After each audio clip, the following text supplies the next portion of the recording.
नमस्कार. इन सोलापूर न्यूजच्या बातमीपत्रात आपण सर्वांचं स्वागत. प्रथम एक नजर ठळक घडामोडींवर. या हेडलाईन्सचे प्रायोजक आहेत सोलापुरातील नावाजलेले 7 हिल्स मेन्सवेअर अँड कलेक्शन. आता बेस्ट क्वालिटी आणि परफेक्ट फिटिंग फक्त 7 हिल्स मध्येच.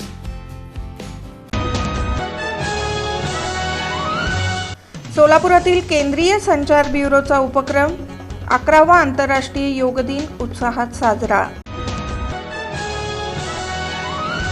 भाजप सोलापूर मध्य मंडलचा उपक्रम जागतिक योग दिनानिमित्त yoga for one earth one health ही संकल्पना साकार. कैलासवासी आनंदीबाई तगारे बालक मंदिरचा उपक्रम आंतरराष्ट्रीय योग दिन मोठ्या उत्साहात साजरा. आणि अरिहंत इंग्लिश मीडियम स्कूलचा उपक्रम 11वा आंतरराष्ट्रीय योग दिवस अतिशय उत्साहात साजरा.